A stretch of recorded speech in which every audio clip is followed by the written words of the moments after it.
17장 준비되었는가?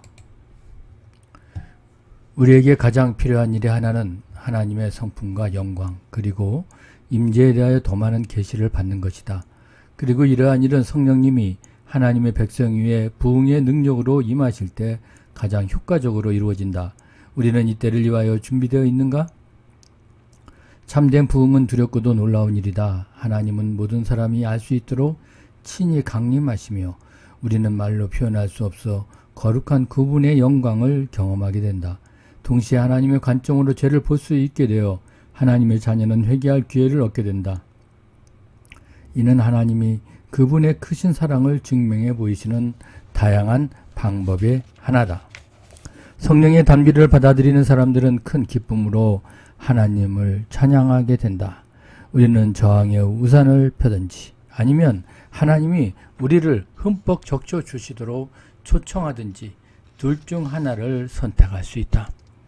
다른 어떤 것보다도 한없는 사랑과 큰 능력을 베푸시는 살아계신 여호와 하나님의 거룩하심을 더 알게 된다면 자연히 영원한 목적을 위해 살려는 소원이 생길 것이다. 그것이 바로 우리에게 절실히 필요한 일이요. 그것이 곧 부흥이 가져다주는 일이다. 우리는 성령의 은혜로 곧 쏟아져 내릴 성령의 불과 바람과 비를 맞이할 준비를 해야 한다. 그것은 가볍게 생각할 일이 아니다. 누군가 말한 것처럼 비를 위해 기도할 때는 진흙탕에 대처할 준비를 해야 한다. 하나님은 준비되려는 사람들의 마음을 깊이 갈아주신다. 쟁기 날의 아픔에 움츠려들지 마라. 주님의 영광이 드러나고 큰 추수가 일어나 그분이 영광 중에 찬양받으실 날을 기대하자. 부흥이 일어나면 모든 믿는 자의 삶에 그리스도의 생명의 증거가 뚜렷해진다. 하나님의 백성이 참으로 다시 살아날 때는 예수 그리스도께서 그들의 삶에서 가장 큰 열정이 되시고 그리하여 세상의 빛이 마침내 밝게 빛나며 드러날 때다. 믿지 않는 세계에까지 놀라운 파급 효과가 일어나며 큰 영적 각성이 일어나 그동안 복음을 완강히 거부하던 수많은 죄인이 자신의 죄를 깊이 회개하여 예수님께 삶을 위탁할 것이다. 이러한 영적 현상의 결과로 지역사회 전체가 영향을 피할 수 없게 될 것이다. 역사를 관찰해봐도 알 수 있듯 부흥에는 사회적 계획이 뒤따른다. 사람들의 삶에 충만히 역사하시는 하나님이 매일 저녁 뉴스에 초점이 된다고 상상해보라. 끊이지 않고 흘러나오는 강간과 살인, 그 밖의 폭력 소식 대신 얼마나 감격스러운 변화가 될 것인가. 부흥이 정말로 일어나면 하나님 나라의 확장을 위해 그분에게서 영감과 능력을 받은 그리스도인들이 평상시에 며칠, 몇 주, 몇 달 혹은 몇 년 동안 활동하여 성취하는 것보다 더 많은 일이 일어난다. 하나님은 단 몇 초, 몇 분 안에 이런 일들을 행하신다. 1857년에서 1858년에 미국을 휩쓴 영적 각성이 정점에 달했을 때는 어림잡아 매주 5만 명이 회심한 것으로 기록되어 있다. 능력 있는 중보 기도자였던 데이비드 브레이더는 1745년에 미국 내 인디언들의 부흥을 위해 간절하고 끈질기게 했던 기도에 하나님이 어떻게 응답하셨는지 다음과 같이 기술했다. 하나님의 권능이 회중 위에 강한 돌풍처럼 강림하셨고 놀랄만한 에너지가 그 앞에 있는 모든 사람을 압도했다. 나는 거의 모든 청중을 사로잡은 그 영향력에 놀라 가만히 서 있었다. 그것은 저항할 수 없는 강한 금리의 힘이라 그밖에 달리 설명할 수 없었다.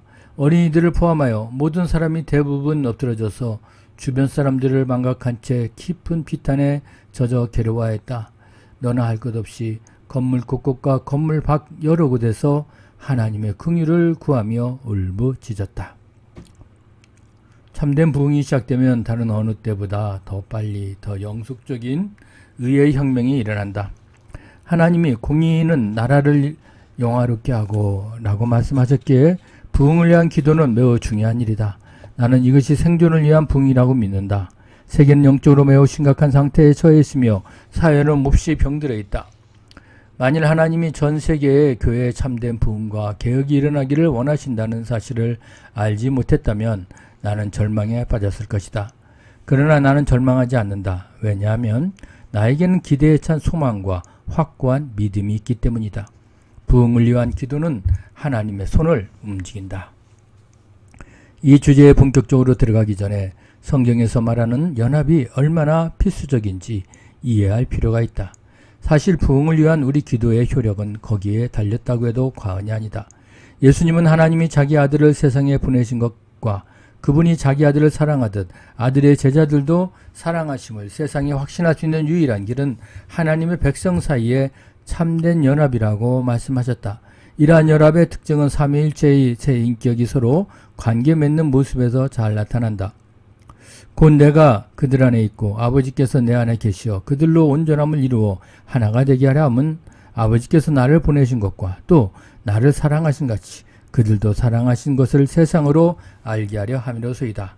요한복음 17장 23절. 예수님이 이 기도를 마치시자마자 아버지 하나님이 그 기도대로 이루기 시작하셨다. 그러므로 성령이 임하시면 우리도 이 놀라운 연합을 체험할 수 있다. 하나님 백성의 이와 같은 연합은 잃어버린 영혼들의 거대한 추수와 곧바로 연결된다. 초대교회의 경우가 그랬다. 사도행전 2장에는 하루 만에 3,000명이 회심하여 세례받은 성령 강림 사건이 기록되어 있는데 세 가지 조건이 그 같은 역사의 발판이 되었다. 그것은 바로 주의 말씀에 권위 있는 선포, 끈질긴 기도, 그리고 연합이었다. 기름 부으심 있는 말씀이 중요한 것은 두말할 여지가 없지만 내가 믿기로 우리는 똑같이 필수적인 다른 두 조건을 소홀히 한 데 반해 이 요소를 지나치게 강조해왔다. 또한 열심 있는 기도가 부흥의 필수적인 선행 조건이긴 하지만 기도를 많이 한다고 해서 꼭 하나님을 감동하게 하는 것은 아님을 알아야 한다. 하나님은 우리의 말보다는 우리의 마음과 생활에 관심이 있으시다. 사실 성경은 우리의 기도가 실제로 하나님을 화나시게 하거나 도리어 하나님에게서 멀어지게 할 수도 있다고 말한다. 만군의 하나님 여호와여, 주의 백성의 기도에 대하여 어느 때까지 노하시리이까? 이 구절이 하나님의 백성을 회복하시고 부흥시켜달라는 시편 기자의 거듭된 부르짖음에서 나왔음은 매우 의미심장하다. 성경은 우리가 하나님의 말씀에 주의하기를 거절하면 하나님 또한 우리의 기도를 싫어하신다고 말씀하신다. 사람의 귀를 돌려 율법을 듣지 아니하면 그의 기도도 가증하니라.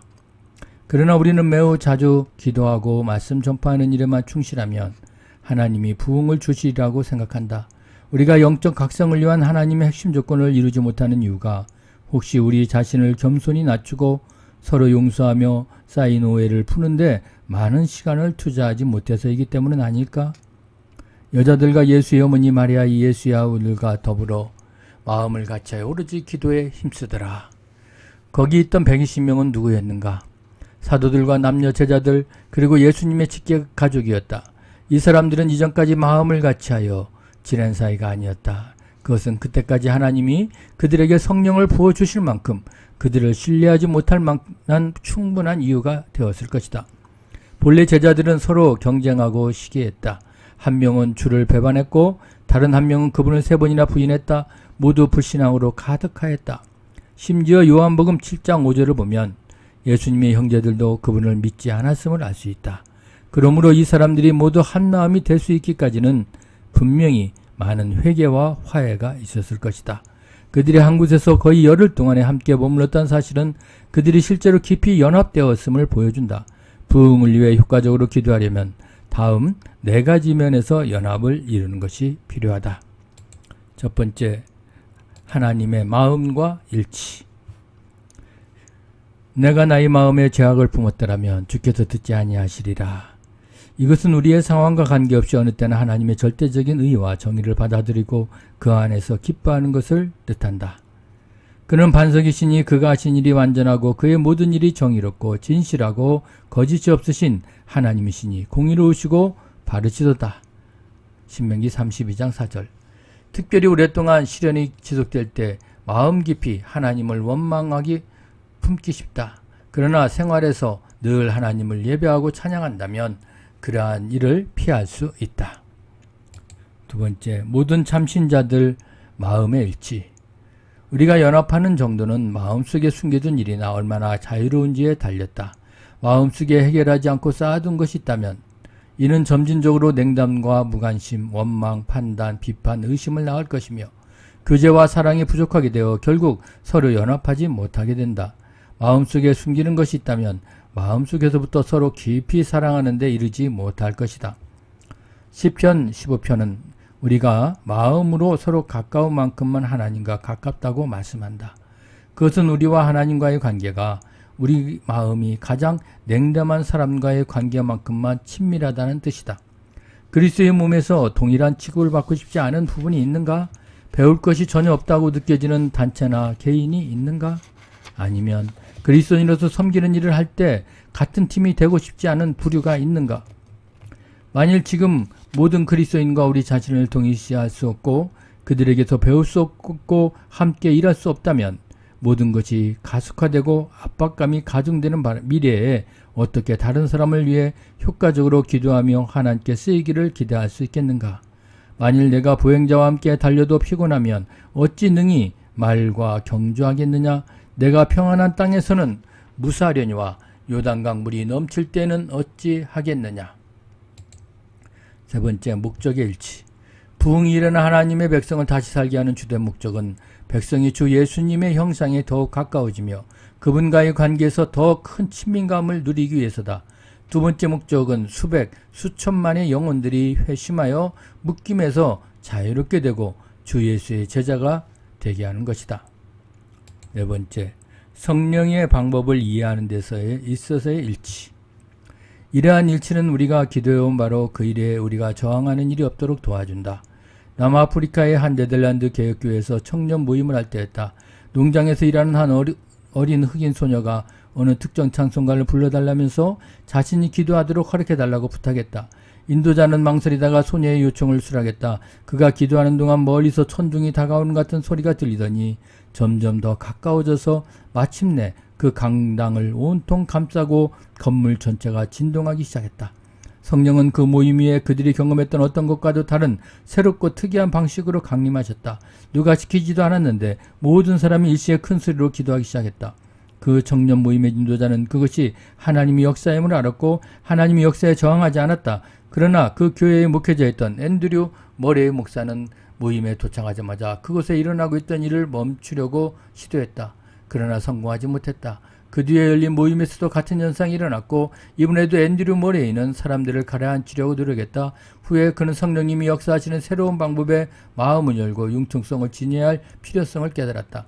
그래서 회개하고 하나님께 협력했다. 그 일이 있은 후에 하나님이 그를 얼마나 놀랍게 사용하셨는지는 역사를 통해 다 아는 이야기다. 이처럼 위대한 신앙인인 앤드류 머레이도 목회 초기에 성령님께 저항했다. 성령님께 반하는 일은 누구라도 충분히 저지를 수 있는 일이다. 우리는 하나님이 그분의 방법을 우리에게 가르쳐 주시도록 끊임없이 부르셔야 한다. 하나님 말씀에서 그 방법을 공부하라. 우리에게 하나님을 경외하는 마음이 일어나기를 요청하라. 성령 하나님께 지속적으로 복종하라. 모든 일에서 성령님이 지시에 순종하라. 그리하면 하나님은 성령님이 역사하시는 다양하고 놀라운 방법을 분별한 영적인 지혜를 우리에게 부어주실 것이다. 지도자를 위한 특별기도. 성령님의 순전한 강림은 한결같이 평범하지 않으며 또 예측할 수 없다는 특징이 있다. 그러므로 우리는 영적 지도자가 이러한 일에 준비될 수 있도록 기도해야 한다. 지도자들이 성령의 방법을 이해하도록 그리고 하나님이 역사하실 수 있는 여지를 드리도록 기도하라. 지도자들이 민감해지고 융통성을 발휘하여 하나님이 하시고자 하는 새로운 일에 함께할 수 있도록 기도하라. 지도자들이 여호와를 경외하는 마음으로 충만해져서 사람을 두려워하는 데서 자유롭게 되도록 기도하라. 지도자들에게 매우 필요한 지혜의 근원이 여호와를 경외하는 것임을 그들이 깨닫게 되도록 또 그들이 위선을 회개하게 되도록 기도하라. 지도자들이 개인적인 명성에 관심을 쏟지 않도록 기도하라. 모범기도. 사랑하는 하나님, 어떤 대가를 치든지 부흥을 위해 저를 준비시켜 주옵소서. 그것이 안일한 일상에서 떠나야 하는 일임을 알고 있습니다. 그래도 괜찮습니다. 저는 주께서 하시는 일과 그 일을 하시는 주님 방법의 최전방에 머물고 싶습니다.